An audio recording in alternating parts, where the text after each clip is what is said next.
I'm not an audiologist, just someone who recently bought some hearing aids and, in the process, discovered a few things I think are worth sharing. First thing, shopping for hearing aids is in some ways like shopping for a mattress. Everyone uses different names with very little transparency, so it's difficult to compare different brands.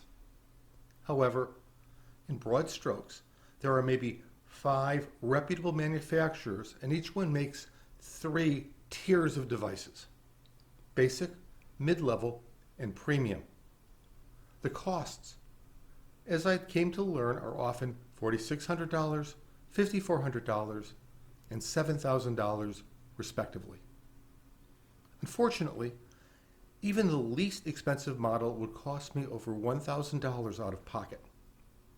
My first stop was at a local audiologist who I picked using Yelp and Google reviews. At my diagnostic appointment, he tested my hearing and recommended Starkey as the best brand to fit my needs. He was even kind enough to allow me to try a top-of-the-line set for a week for what seemed like a reasonable fee of $125. I tried them for the week, gave them back, and said I would think about it. When I started looking, I assumed my insurance would cover the cost in full. Now I realized I might wind up spending my own money and that it might be in my best interest to take a more active role in finding the right device for me. I visited a second audiologist who explained that the fellow I'd gone to see worked for a chain of offices that were owned by Starkey. He never mentioned that relationship, and I suspect it had something to do with his recommendation. That brings us to the second thing. Audiologists may not always tell you the full truth when they're trying to sell you something. The second audiologist recommended a different manufacturer, and again, there were 3 different versions with different amounts of features and, surprisingly, the same pricing structure.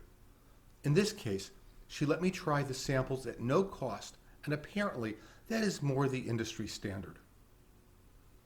I had a couple of sessions to fit and calibrate the hearing aid she was loaning me.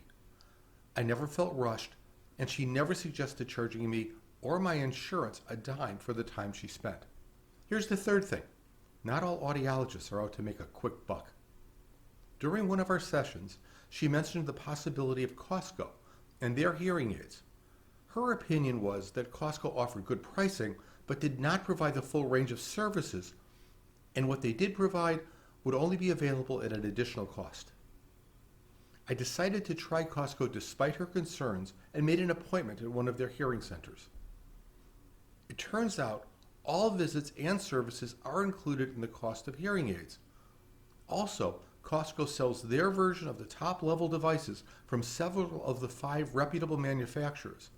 That includes the 2 brands I'd already tried. Their version means the device has a different name, remember mattresses, and perhaps 1 or 2 obscure features disabled.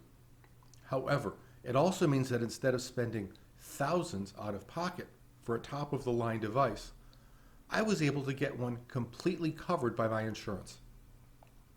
And here's the final thing. I saved a lot of money and could have saved a bit more plus a lot of time by starting with Costco. In case you're wondering, I got the Costco brand ReSound Preza, which is identical to their Lynx Quattro without tinnitus masking, which I understand doesn't work all that well anyway.